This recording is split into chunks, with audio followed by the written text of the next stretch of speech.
It was the day after Christmas. The kind of cold that sits quietly over a sleeping town. Snow blanketed the streets of Boulder, Colorado.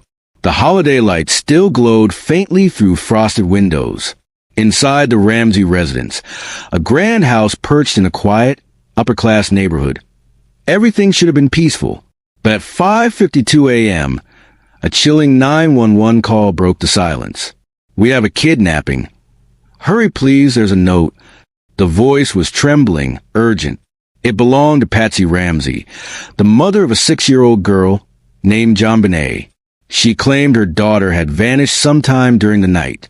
A ransom note, she said, had been left at the foot of the staircase. Police arrived within minutes. But what they walked into was not a typical kidnapping scene. There were no signs of forced entry, no broken locks, no shattered glass.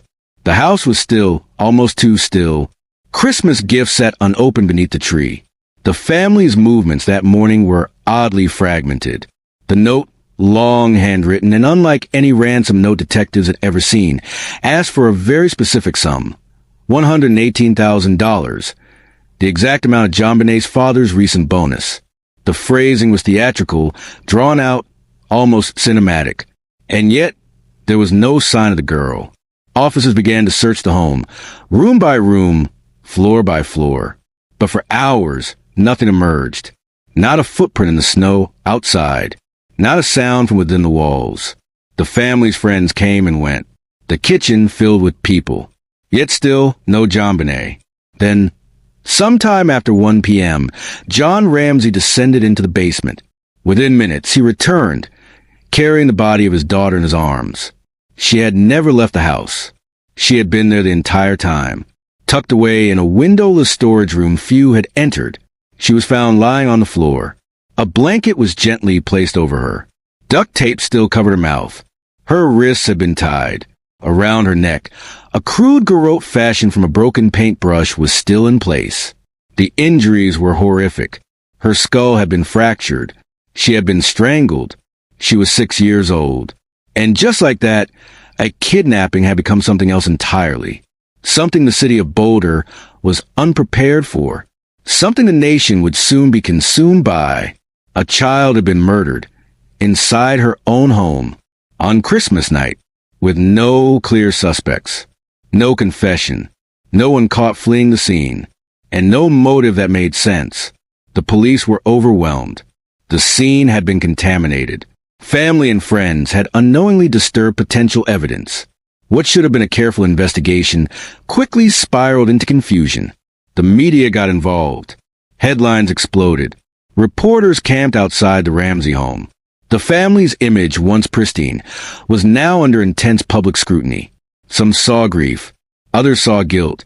The ransom note, one seen as a crucial clue, soon raised even more questions. Its tone was strange, its contents baffling. Why would kidnappers leave a letter if the child never left the house? Why ask for a bonus-sized ransom?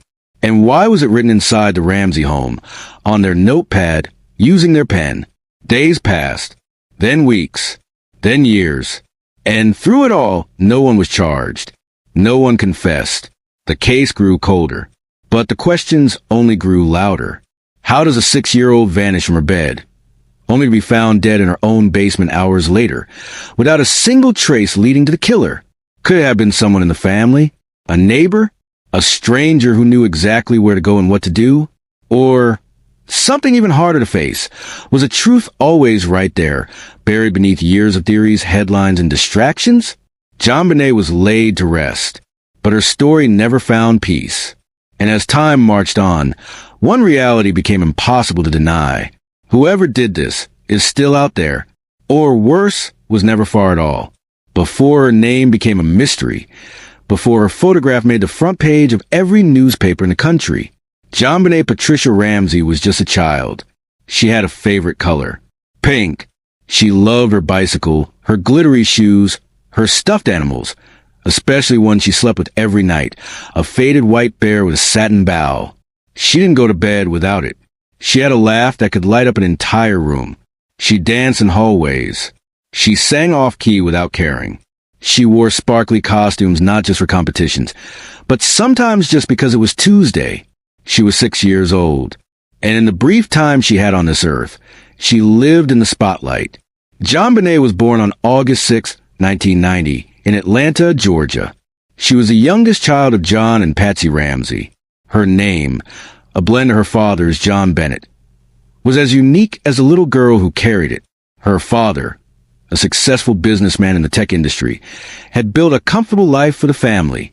Her mother, once crowned Miss West Virginia, introduced JonBenét to the world of pageants at an early age. By 6, she had already won titles like Little Miss Colorado, National Tiny Miss Beauty, and Little Miss Christmas. The photos from those events, wide smile, red lipstick, sequin gowns, would later be plastered on magazine covers, used not to celebrate her wins, but to question them. But behind the crowns, she was still a child. At home, she watched Disney movies on loop, practiced spelling words with her mother, and fought with her older brother, Burke, over who got to play on the family's computer. She was learning to tie her shoes. She still had trouble pronouncing certain words. She loved playing hide and seek in the house, especially in places she wasn't supposed to go. Her school teachers described her as polite, energetic, and imaginative. Friends from church remembered her as the kind of girl who made others feel included, who would give you the last cookie, even if it was her favorite. On December 25, 1996, JonBenét celebrated Christmas with her family. It began like most holiday mornings, wrapped in excitement, warmth, and the rustle of wrapping paper. The Ramsey house was decorated top to bottom, lights along the banisters, stockings above the fireplace, ornaments on a 12-foot tree that reached toward the ceiling. That morning, JonBenét opened presents in her pink pajamas. There were toys, dolls, a bike, a book she didn't want but smiled politely about anyway. Patsy prepared breakfast. John made coffee. It was normal, familiar. Photographs taken that day show smiles, laughter, the kind of blurry joy that only exists in home videos and memory. In the afternoon, the Ramseys visited friends across town. They dropped in at a Christmas party hosted by Fleet and Priscilla White, close friends of the family. JonBenét played with the other children. She reportedly seemed tired, a little quieter than usual, but no one noticed anything strange. Later that evening, the family returned home. Patsy later told police that JonBenét had fallen asleep in the car on the ride back. She carried her upstairs and laid her in bed without changing her out of her clothes. A bowl of pineapple was left in the kitchen. A flashlight was found on the counter. Little details that wouldn't seem unusual, until they were. At 10 p.m., the lights in the Ramsey house went dark. Somewhere between that moment and the moment Patsy picked up the phone the next morning, something unthinkable happened. What followed to become one of the most disturbing, unsolved cases in American history. But before the headlines, before the questions, before the accusations, there was just a little girl who liked to play dress-up, who sang Christmas songs in a soft, high voice, who asked her parents to leave the hallway light on at night, who danced around the living room barefoot, pretending she was on stage. And she never knew that Christmas would be her last.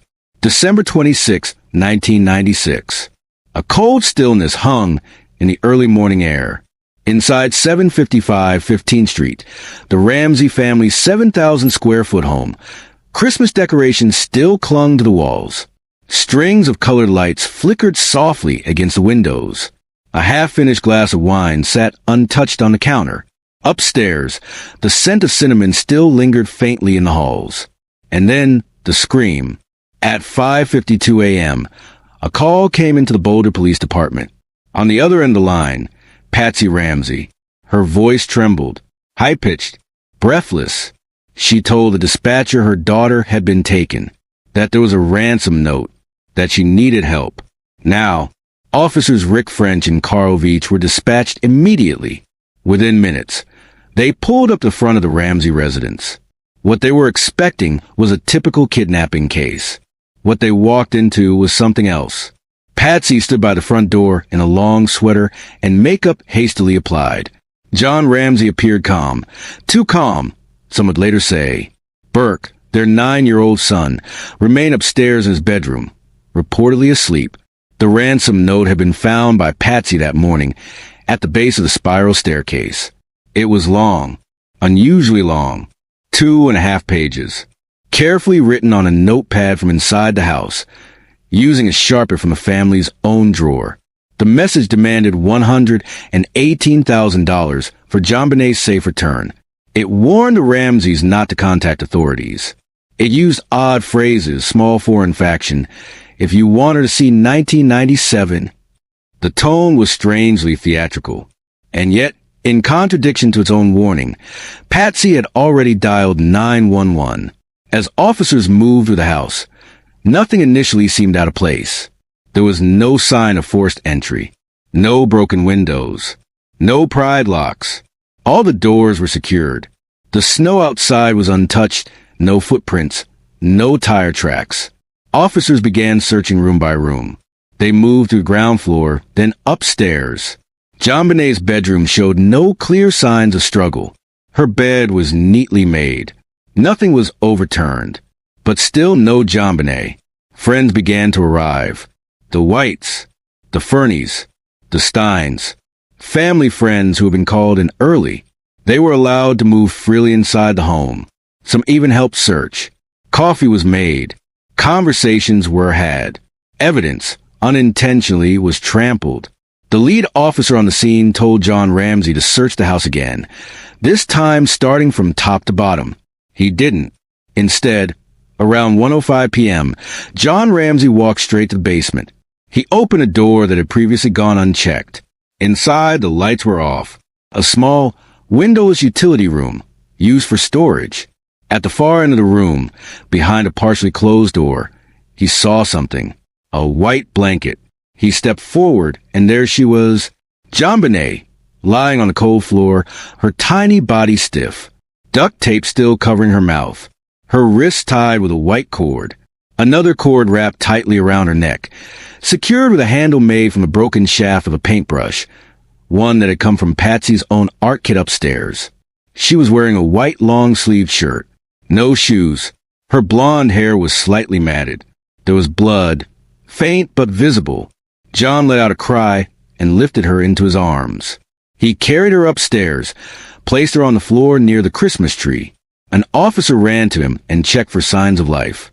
There were none. She was declared dead at the scene. The scene itself, however, was now compromised.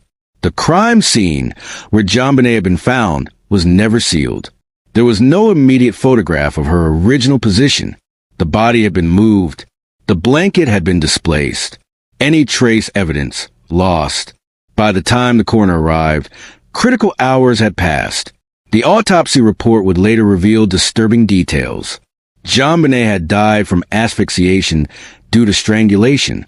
There was also a severe skull fracture, an 8-inch crack running from the top of her skull to her right eye socket. Both injuries, the examiner stated, would have been fatal on their own. Additionally, there were signs of possible sexual trauma. Fibers found on the duct tape, and on her clothing matched clothing found inside the Ramsey home. Pieces of the paintbrush used in the garrote were located inside Patsy's art supplies, though the bottom half was never recovered. What had happened inside that house between 10 p.m. on Christmas night and 5 a.m. the next morning? How had a child been murdered inside her home without waking anyone, without alerting neighbors, without leaving a single confirmed footprint in the snow? Why was the ransom note so specific and so lengthy? Why had it been written on site? Why was the amount requested the exact figure from John Ramsey's annual bonus that year? And why had John gone straight to that windowless storage room when officers and friends had failed to find her all morning? These questions hung over the investigation from the start, and as the case moved forward, the details only got stranger. The timeline, if one truly existed, was unraveling. Some believed she had been killed late Christmas night. Others insisted it happened in the early hours of the morning. No one heard screams. No one reported forced entry. The note, if it were truly from a kidnapper, made no sense. Why write a 2-page essay and then kill the girl before making contact? Unless the note was never meant to be read by police. Unless it was meant to create confusion. And if that's true, Then someone wrote it knowing JonBenét would never be found alive. Someone knew she was already gone. Someone who had time. Someone who knew the house. Someone who knew the Ramseys. As the cold December morning gave way to the sharp noon sunlight, the once quiet home on 15th Street in Boulder was no longer just a house. It was now a crime scene. Investigators began to pour in, some in uniform, others in plain clothes. Most had never seen a case quite like this, especially not in Boulder. The first thing they noticed? The mess. Not in the traditional sense. There was no sign of forced entry, no broken windows, no kicked-in doors, no signs of a struggle in the hallways or the living room. Everything looked normal, or at least it tried to. But beneath the surface, something didn't sit right. The ransom note, 3 pages long, written in the house, on a notepad from inside the Ramsey kitchen, immediately raised red flags. Who would commit a kidnapping and linger long enough to handwrite 3 pages? And why did it mimic the tone and style of a bad crime movie? Detectives began interviewing the Ramseys. First, Patsy. Her voice trembled, eyes red, lips dry. She insisted she found the note at the bottom of the stairs around 5:30 a.m., screamed for John, and called the police just minutes later. Her story was vivid, but too vivid, almost rehearsed. She kept referring to the note, as if it were an anchor in a storm. Then came John. Calm, collected, maybe too calm. He walked detectives through their home, room by room, said he'd searched the house from top to bottom. That is, until hours later, when he suddenly remembered to check the basement again. That moment would live in infamy. He opened the door to the wine cellar. Light creaked in, and there she was, JonBenét, lying on the floor, her mouth covered with duct tape, a cord wrapped around her neck, her favorite nightgown nearby, and a look frozen on her face that no child should ever wear. But something was off. John picked up her body, carried her upstairs, placed her under the Christmas tree, laid her down, covered her with a blanket. In the process, unknowingly or not, he had contaminated the crime scene. From that point forward, the investigation began to fray at the edges. The Boulder Police Department was not equipped to handle a homicide of this magnitude, especially one wrapped in this much media attention. Evidence wasn't properly logged. Detectives weren't given the space they needed. The house wasn't sealed off for hours. Friends and family walked in and out freely. It was, in the words of one officer, a forensics nightmare. The ransom note went under the microscope. Analysts found something chilling. The handwriting bore striking similarities to Patsy Ramsey's, but it wasn't conclusive. The language in the note? Odd. The writer demanded $118,000, the exact amount of John Ramsey's Christmas bonus that year. A coincidence? Or a detail only someone inside the family would know? Police questioned the Ramseys again and again, but they lawyered up early. They gave interviews to national media before they sat down formally with detectives. The parent behavior, intentional or not, raised eyebrows. Why didn't they want to speak to investigators without conditions? Why were their stories slightly different every time they told them? Why did they seem more interested in controlling the public narrative than helping with the investigation? The public had questions, and slowly, the press turned. At first, it was an outpouring of sympathy, but soon, that sympathy transformed into suspicion, and the spotlight shifted from the unknown intruder to the people inside that house. Still, Boulder PD didn't have enough. No fingerprints, no signs of forced entry, no definitive DNA matches. The autopsy revealed that JonBenét had suffered a blow to the head and been strangled. But which came first? No one could agree. The ligature marks were clear, but so was the blunt trauma. She had also been sexually assaulted, but not conclusively. The evidence was ambiguous. Even the coroner's report seemed torn, uncertain, fragmented. One piece of evidence, however, stood out: a partial DNA profile found on JonBenét's underwear. Male, unknown, but not definitive enough to convict or to rule anyone out. Meanwhile, the Ramseys hired private investigators, media consultants, lawyers. They took polygraphs, but only from examiners they approved. Results were never consistent. They released photos of JonBenét's smiling face, videos of her dancing in pageants, interviews begging for answers, but they would never consent to a joint interview with police. Behind closed doors, investigators debated. Was it an outsider? A pedophile who had stalked the Ramsey house? Or was it someone closer? John and Patsy maintained their innocence. They said they had nothing to hide, but they wouldn't sit with police unless it was on their terms. No open-ended questions. No surprises. And so the case moved forward, but only in theory. Behind every corner, another dead end. Behind every tip, another red herring. Boulder PD formed a grand jury in 1999, 3 years after murder, but no charges were ever filed. The public began to lose faith. Was this justice or protection for a wealthy, well-connected family? But for those closest to the case, the nightmare was just beginning. As the investigation into JonBenét Ramsey's death deepened, suspicion began to fester. Quietly at first, then loudly, publicly, and without restraint. The initial shock of the case had barely settled when attention turned to the people closest to her. The family that had once stood weeping before cameras now found themselves under its harsh, unforgiving spotlight. The Boulder police, under intense pressure and media scrutiny, started to look inward, inside that seemingly perfect home, behind those Christmas decorations, beneath the surface of a grieving household. And it was there that the list of suspects began to form, not from strangers or faceless predators, but from those who loved her, lived with her, and claimed to have slept through the night she died. Theory 1. The parents, John and Patsy Ramsey. JonBenét Ramsey, a successful businessman, calm, well-spoken, with the face of a man stunned by grief. But also, according to some, a man disturbingly composed in the face of unimaginable loss.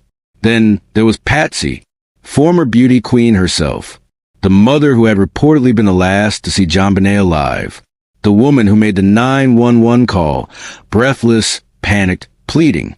But to some ears, her voice didn't sound quite right.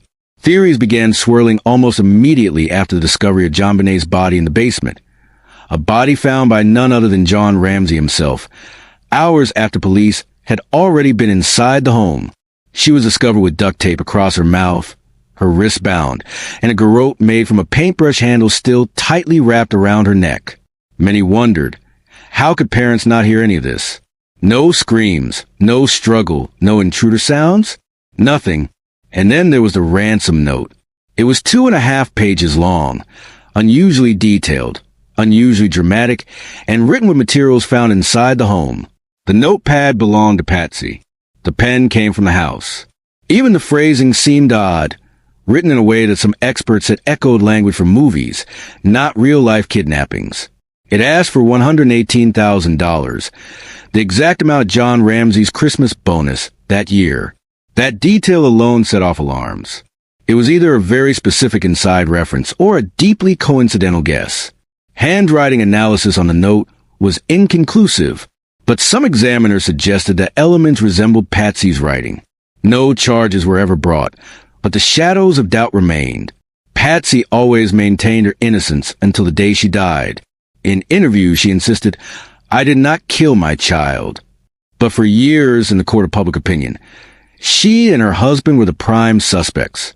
Theory 2, Burke Ramsey. JonBenét's older brother, Burke, was just 9 years old when his sister was killed. He was reportedly asleep throughout the night of the incident and was questioned briefly in the days following. He was later interviewed by child psychologists on video. Quiet, reserved, and emotionless. Some interpret his behavior as strange. Too calm, too detached. And then the rumors. Some claim Burke had lashed out in the past, that he had a temper, that he had struck JonBenét during dinner over a piece of pineapple, evidence of which was found in her stomach during autopsy. The theory suggested he may have accidentally hurt his sister, and the parents, in panic, covered it up. There was no physical evidence tying Burke to the crime. But when the CBS documentary in 2016 reignited the Burke theory, he filed a $750 million lawsuit against him for defamation. He later sat down for an interview with Dr. Phil, his first major public appearance, and insisted he had nothing to do with his sister's death. Still, some viewers found his demeanor off-putting, a little too cheerful, a little too rehearsed. But was that guilt or the lifelong scars of being vilified since childhood? Theory 3, the intruder. As police theories swirled around the Ramsey family, others began to ask, what if it wasn't them at all? What if someone had entered that home that night? Quietly, methodically, and with terrifying intent. There was evidence to support it. An unidentified boot print was found near JonBenét's body. A broken window in the basement showed signs of potential entry. A mysterious strand of DNA, not matching any family member, was found on JonBenét's clothing. It didn't point to a known suspect. Not in 1996. Not even decades later. Former Detective Lou Smith, brought in to assist with the case, became a fierce advocate for the intruder theory. He cited the garrote as something more consistent with a planned assault, something a parent, in panic, would be unlikely to construct. He also pointed to the presence of stun gun marks, the lack of defensive wounds, and the way the child's body was staged. Smith would later leave the case, frustrated by what he saw as the police department's tunnel vision on the parents. He died still convinced that someone from outside the family committed the crime. Other possible suspects. There were names, faces, individuals on the periphery of the case. There was Bill McReynolds, the neighborhood Santa Claus who visited the Ramsey house days before the murder.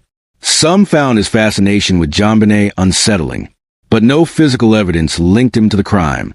Then there was Gary Oliva, a known sex offender in Boulder at the time. He reportedly carried a photo of JonBenét and allegedly confessed to her murder in prison, though no corroborating evidence ever surfaced. And countless others, neighbors, former employees, passers-by, each scrutinized under the microscope of public obsession. All questioned, all analyzed, but none arrested. The public frenzy. As the years passed, the public became investigators. The internet became a breeding ground for theories, timelines, breakdowns, and debates. Documentaries, podcasts, YouTube analyses. Everyone had a theory. Everyone wanted answers. But at the heart of it all remained one unsolved truth. A child was murdered in her own home. And nearly 3 decades later, no one, not one person, has been held responsible. 48 hours had passed since JonBenét's body was found, and Boulder was no longer just a small, peaceful Colorado town. It had become a flashing headline, a feeding ground for cameras, reporters, and speculation.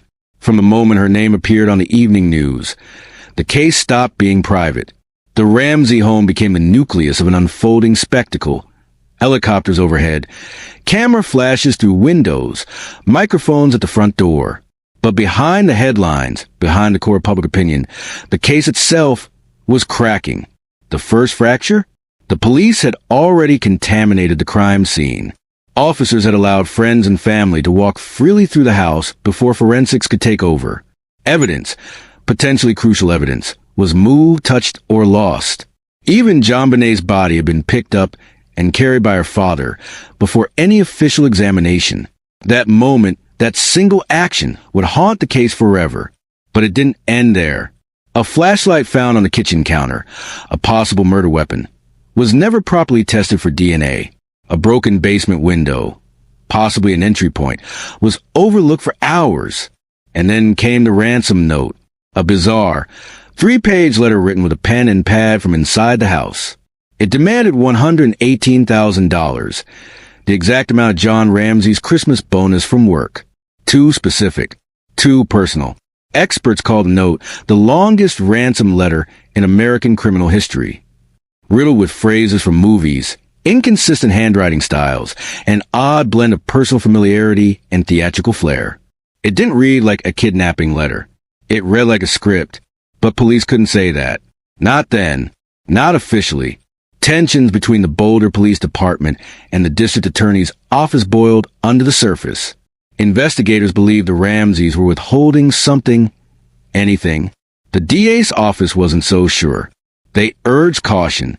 They wanted more evidence, more proof, less emotion. So they waited while the media ran wild. Television hosts debated it nightly. Tabloids ran front-page theories. The parents did it. The brother knows more. It was a cover-up. A jealous pageant rival. News vans camped outside the Ramsey house. The family couldn't grieve in peace. Couldn't mourn without a camera asking, "Did you kill your daughter?"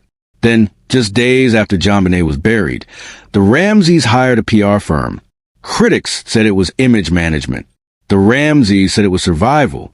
But the move angered investigators. It suggested strategy, planning, control.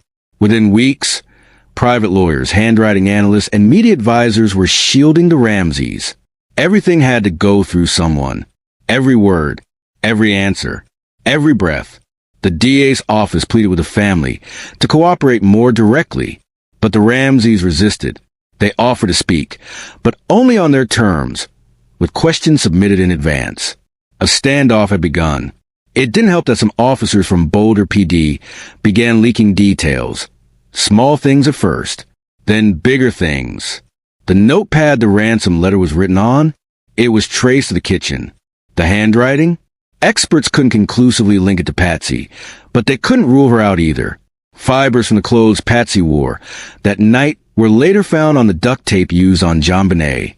In any other case, this would have triggered a full interrogation. But this wasn't any other case. This was the Ramseys. Then came the CBS interview. John and Patsy Ramsey sat side by side on national television. John wore a blank expression. Patsy, visibly strained, looked directly at the camera and said, "I did not kill my daughter. I did not have anything to do with it." Some believed her. Others didn't. Meanwhile, the police were suffocating under the weight of criticism. Their own missteps were being scrutinized. Mistakes at the crime scene. Failure to isolate key witnesses. Delayed autopsy requests. And yet, despite those errors, they pushed forward. In private, detectives began narrowing their focus.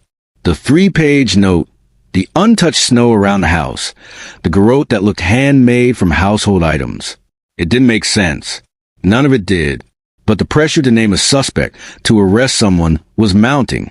The longer they waited, the more control they lost to the media, to the lawyers, to the uncertainty. And then another blow. DNA testing revealed that male DNA was found on JonBenét's underwear and under her fingernails, and it didn't match John or Burke or anyone in the Ramsey family. This should have been a major break. But instead of leading to a suspect, it led to more questions. Was it a contaminant? A manufacturing residue? Or the key to it all? The DA's office took it as exculpatory evidence. A sign that maybe, just maybe, the family wasn't involved. And just like that, the case was stuck. Investigators refused to clear the Ramseys. The DA refused to charge them. The tension was unbearable. Boulder became divided. Families stopped speaking to one another. People who had grown up together now argued in cafes, at parks, in churches. And through it all, JonBenét remained frozen in time. A photo, a memory, a headline, the 6-year-old with curls and sparkles, buried beneath a weight of doubt and accusation. Every year, on the anniversary, the press would return. And every year, there would be no new answers. No arrests. No peace. Years have passed. The Ramsey house has long since been sold. The neighborhood that once buzzed with flashing police lights and reporters' questions has fallen silent. Yet, behind the curtains of that silence, an ache persists, one that stretches through time like a crack in the foundation of justice. A little girl died. Brutally. Mysteriously. Unforgivably. And no one has ever been held accountable. 29 Christmases have come and gone since JonBenét's final one. Her face has aged only in memory, forever frozen in photos with sparkling eyes and pageant tiaras. But the people who surrounded her, they've changed, they've aged, and their stories have evolved. Let's begin with the case itself. Officially, JonBenét's case is still classified as open with the Boulder Police Department, a haunting label for a case this old. In 2008, both John and Patsy Ramsey were formally cleared by DNA evidence. The trace male DNA found on JonBenét's underwear and Long John's didn't match either of them, or anyone in the family. At the time, it seemed like a turning point. But a match still hasn't come. That DNA remains unidentified to this day. Anonymous, silent, elusive, despite technological advances, Boulder PD has been criticized repeatedly for failing to hand over the evidence to outside labs with more advanced DNA testing capabilities. Experts from all over, including Cece Moore, one of the country's top genetic genealogists, have expressed frustration, stating that if they had access to the full DNA data, they might be able to do what law enforcement hasn't. Get a lead, a name, but access? It's been denied. Again and again.